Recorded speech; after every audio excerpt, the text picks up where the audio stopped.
नमस्कार, दी बलराम सैनी शो में आपका स्वागत है। आज हम बात करेंगे एक ऐसे महत्वपूर्ण विषय पर जिसके कानूनी पहलू भी हैं और सामाजिक सरोकार भी। विवाह एक ऐसा गठजोड़ जो दो व्यक्तियों को ही नहीं जोड़ता बल्कि दो परिवारों को जोड़ता है। पूरा सामाजिक ताना-बाना इसी विवाह रूपी जो शब्द है इसके इर्द-गिर्द घूमता है। विवाह के समय लड़का और लड़की दोनों की आयु क्या हो, इसके बारे में सरकारों ने समय-समय पर कानून बनाए हैं। पहले जो सदियों से प्रथा भारत में खास तौर पर रही है, बाल विवाह की, उसकी वजह से कई प्रकार की समस्याएँ पैदा होती हैं।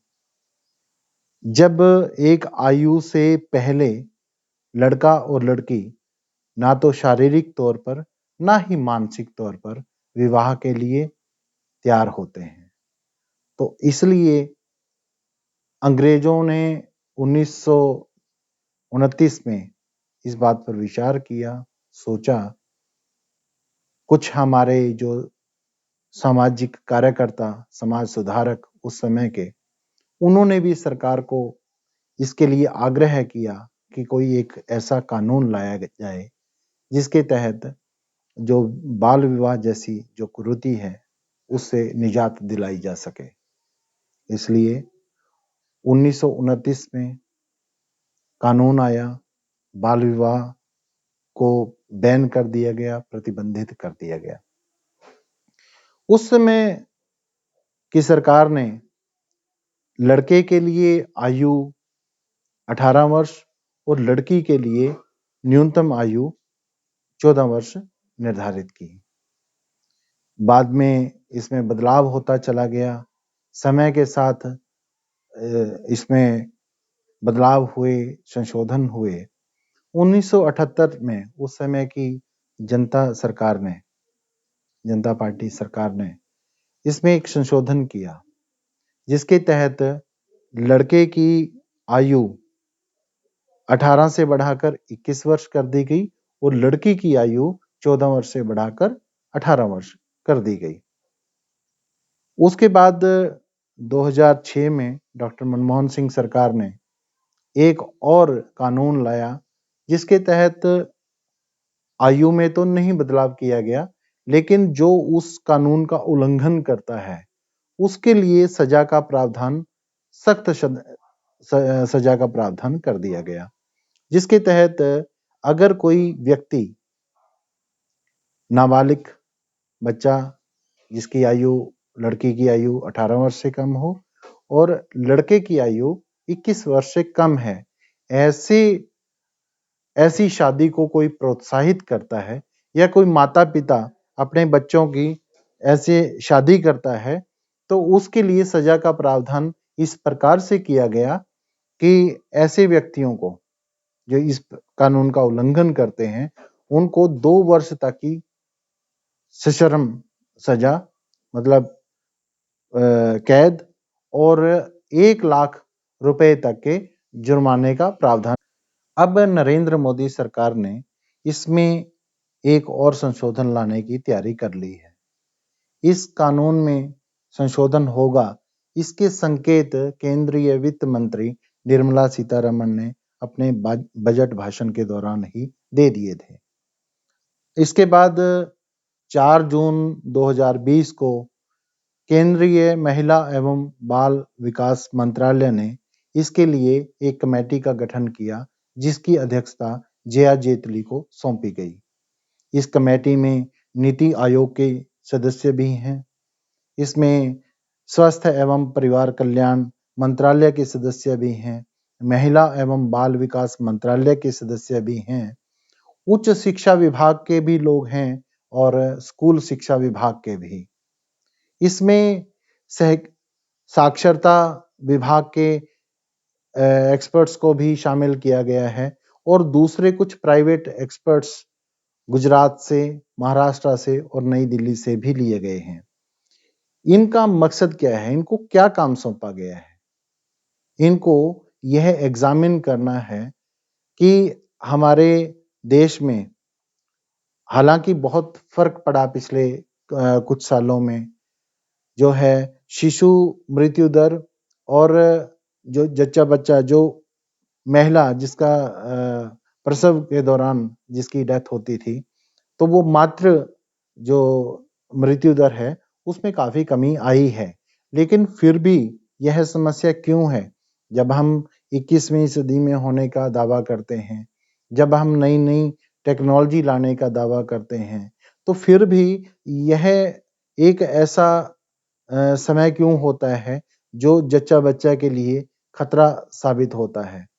बेशक सजेरियन की वजह से, या और जैसे मैंने कहा कि नई तकनीक की वजह से इसमें कमी आई है, लेकिन फिर भी ये है।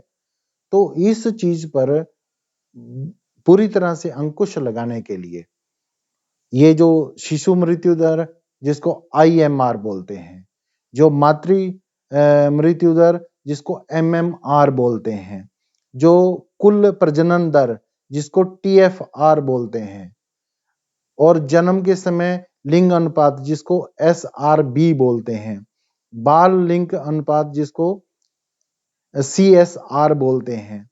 तो इन जो आंकड़े हैं जो अभी भी हमें परेशान करते हैं, इन आंकड़ों पर अंकुश लगाने के लिए और विवाह के समय और मां बनने के समय लड़की की जो मेंटल स्टेटस और उसका फिजिकल स्टेटस, यानी कि उसकी शारीरिक और वो मानसिक तौर पर वो तैयार है भी है कि नहीं, और उस दौरान उसको क्या खान पान में मिल रहा है, उसको क्या न्यूट्रिशन मिल रहा है, तो उन सब बातों पर विचार करने के लिए और क्या चीज चाहिए, इस चीज पर विचार करने के लिए ये कमेटी का गठन किया गया था।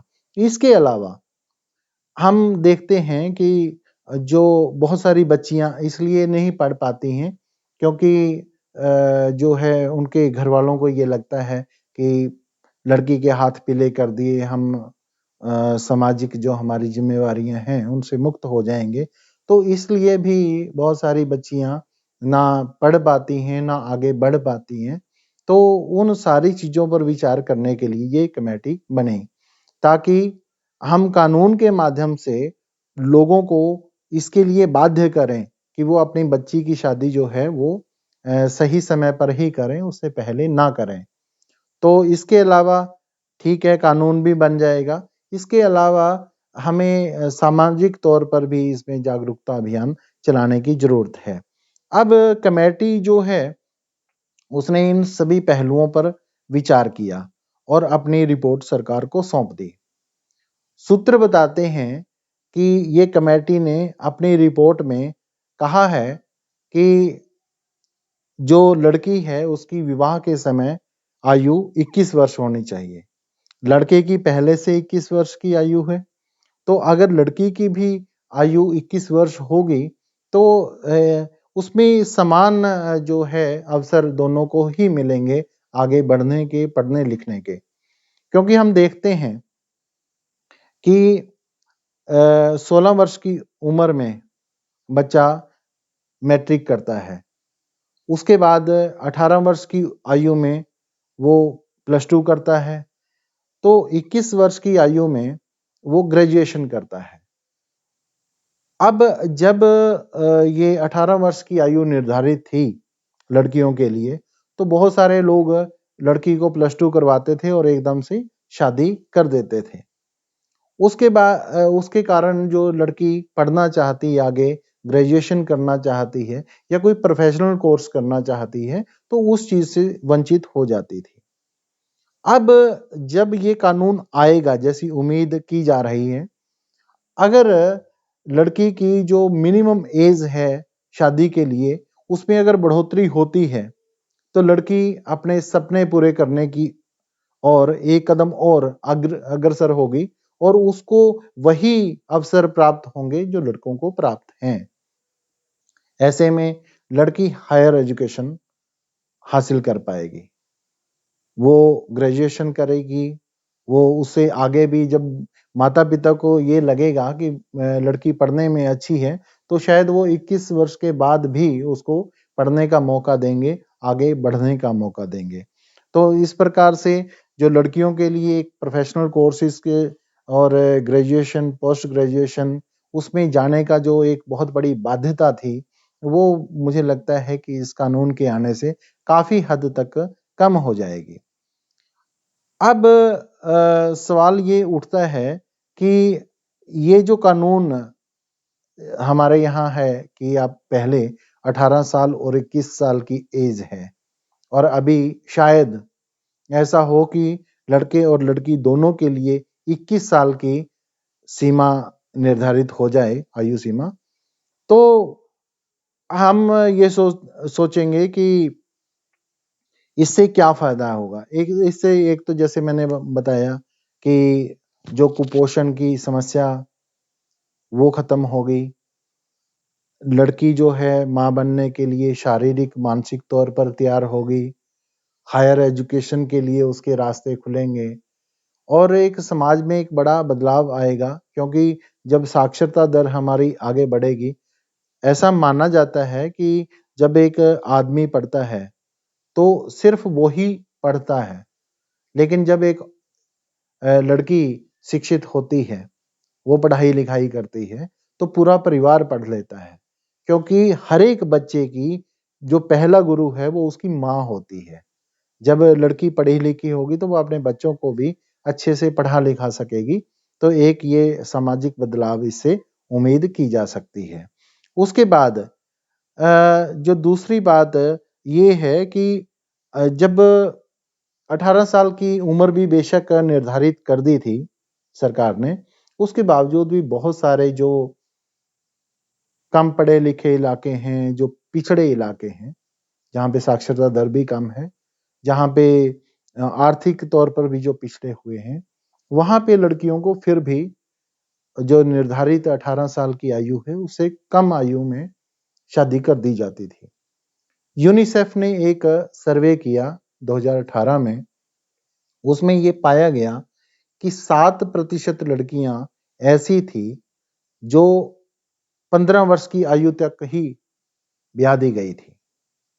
मतलब 18 साल की जो निर्धारित सरकार की आयु है, उससे बहुत पहले और उसमें जो है वो 27% लड़कियां ऐसी थी जो 18 साल की आयु से पहले जिनका विवाह कर दिया गया।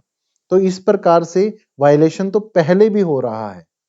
लेकिन जब ये एज ग्रुप बढ़ेगा, तो उसमें क्या है कि जो वायलेशन का स्तर है, वो उसमें भी कुछ ना कुछ सुधार होने की उम्मीद ऐसी हम सोच सकते हैं।